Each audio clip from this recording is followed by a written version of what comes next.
Thank you, Madam Chair, for this long introduction. Distinguished guests, esteemed colleagues, ladies and gentlemen, I would like to echo all the sentiments which have been expressed by the various speakers during the last 3 days about the late Sheikh Abdulaziz Saud al-Bابطين. May God bless his soul. Al-Bابطين was the custodian of what we consider of Arabic literature, Arabic culture, and poetry. Indeed, he was a literary phenomenon admired by the Arab world and beyond. His poetry is a soft power, inspiring and motivating all of us towards achieving the common good of mankind. And I recall him insisting of holding an international conference about COVID-19 and discuss the theme of solidarity. And his ideas were inspiring about solving this concept. Especially, he promoted the idea of international solidarity. I have been lucky to attend the 2 previous forums, which attracted many heads of state, prime ministers, foreign ministers, vice chancellors, academics, writers, men and women, you name it. In The Hague, we had more than 300 persons, and it was a wonderful, successful event. Then in March 22, we had another international conference forum in Malta, which was hosted by the president of Malta, another successful event.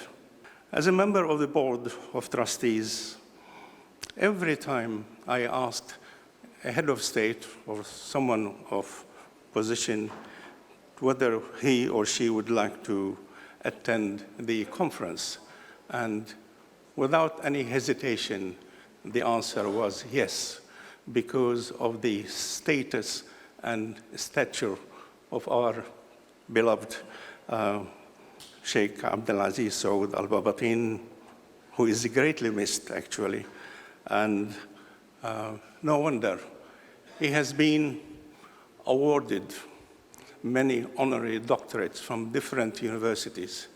He has been decorated widely. I cannot recall any figure, any literary person, or any even politician who has been decorated like him. We are all proud of his achievement.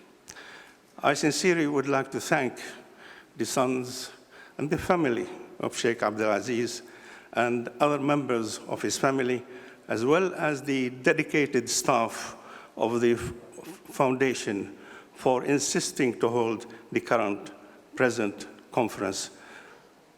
We are meeting here to celebrate his legacy and global achievement. He is greatly missed.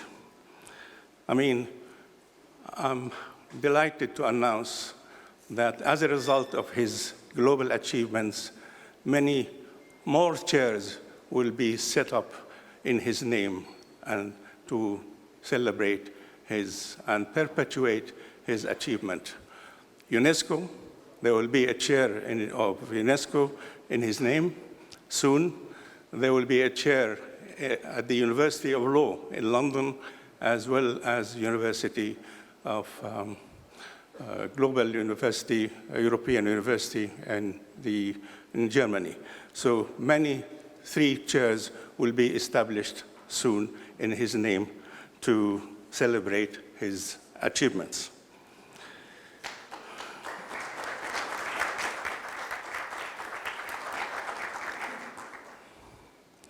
As I said, he was and is the master of soft power, image projection, reputation management, and nation branding, not only of Kuwait, but the Arab world at large and beyond.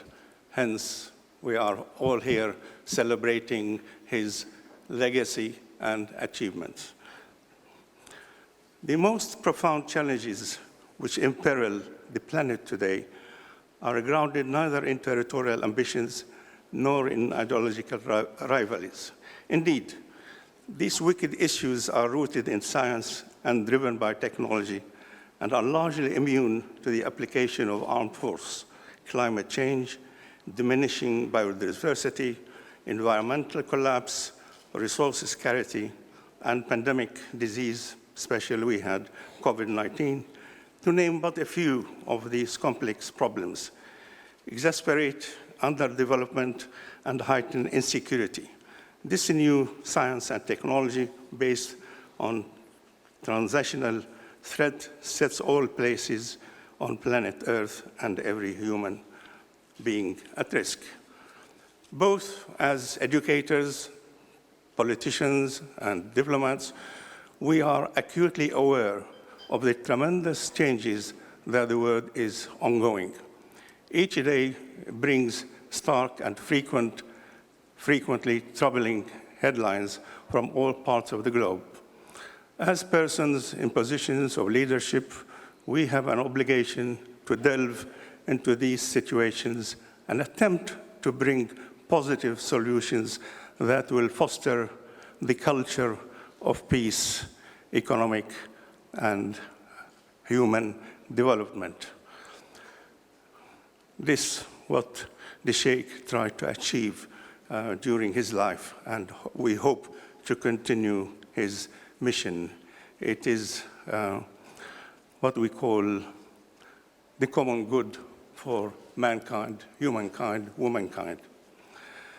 Now, I will go now to the panel experiences and insights on the path of peace and development. Today, we gather to explore the concepts that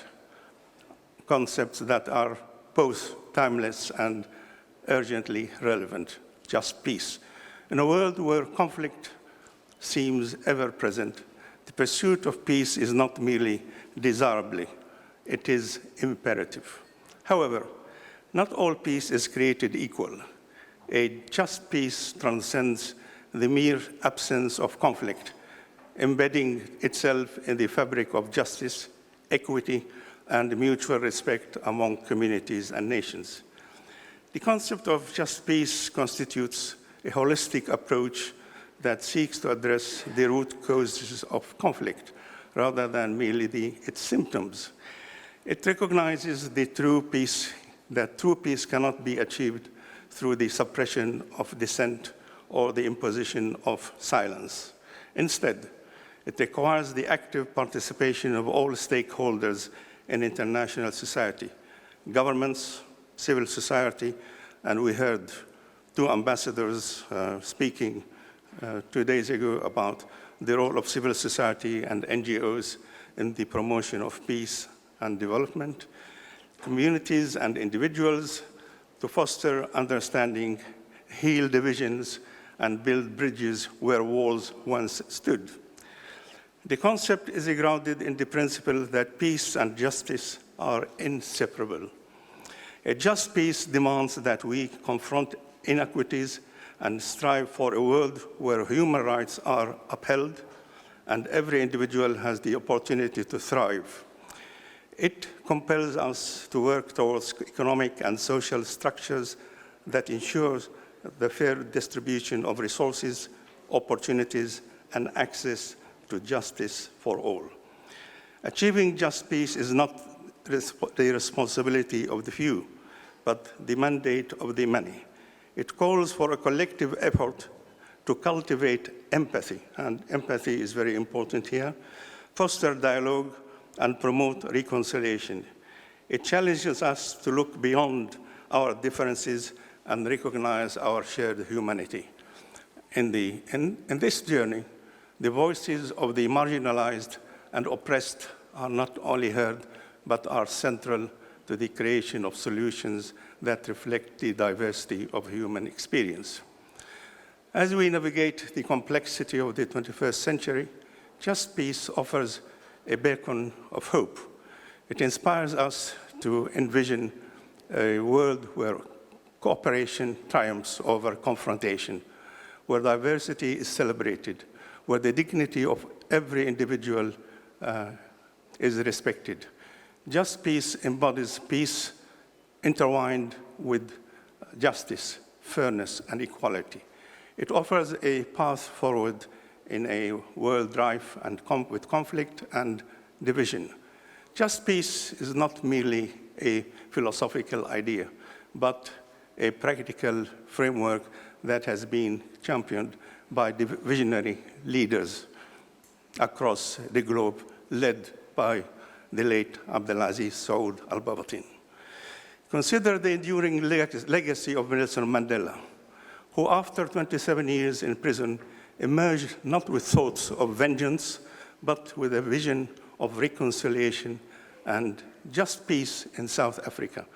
Mandela's leadership exemplified the belief that the true peace requires justice and forgiveness, showing the world that even the deepest values, deepest divides can be bridged through empathy and dialogue.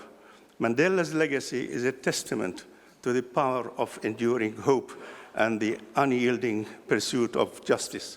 And we have seen South Africa lately in the International Court of Justice demonstrating what I've just said.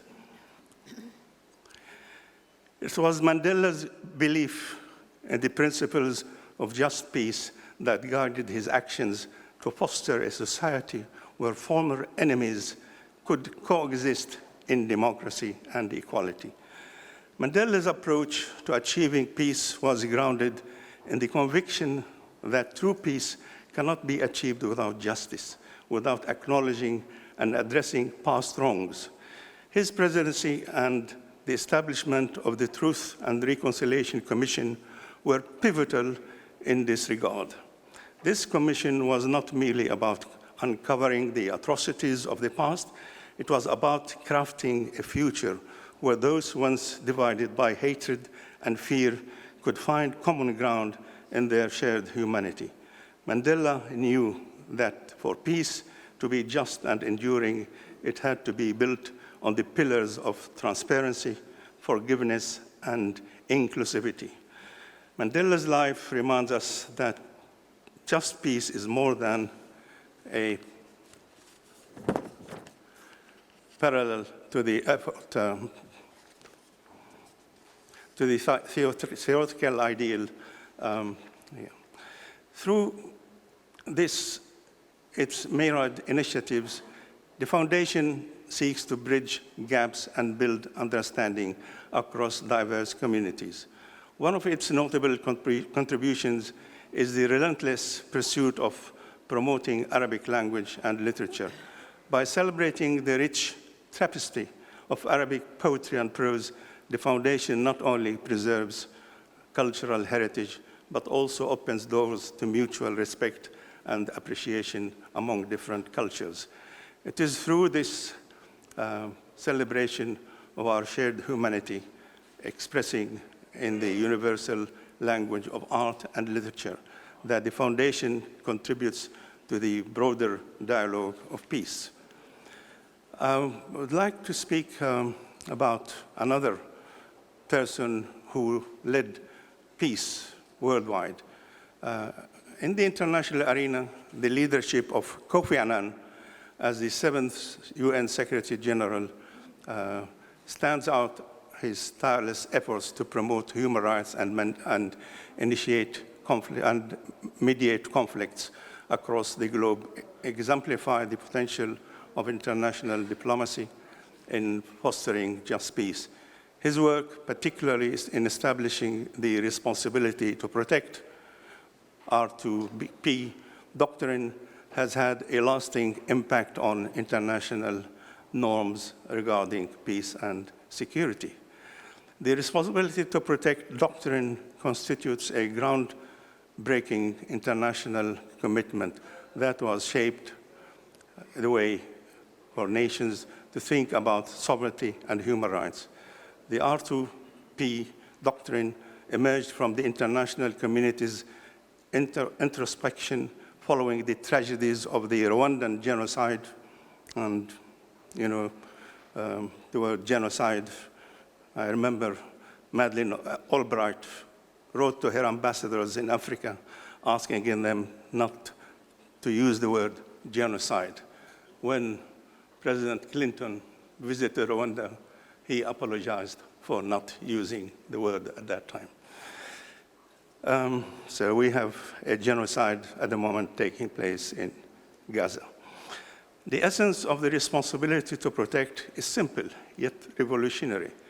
It posits that sovereignty states have a primary responsibility to protect their population from genocide, war, crimes, ethnic cleansing, and crimes against humanity. However, when a state is unwilling or unable to fulfill this responsibility, the principle asserts that the international community has a duty to intervene diplomatically, humanitarianly, and as a last resort through military means.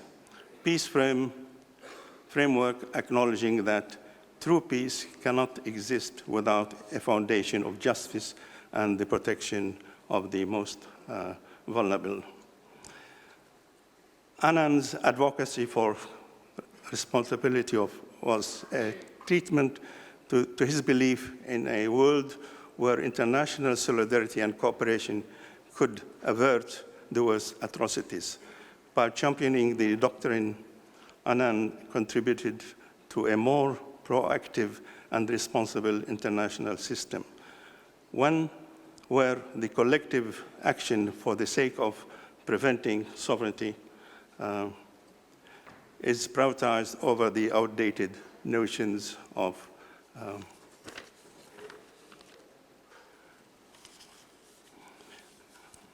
2 minutes, please, sir.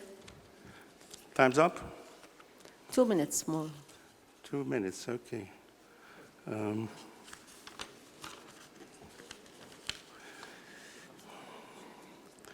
Well, as I just mentioned, there are a few leaders in the world who promoted peace, justice, and development.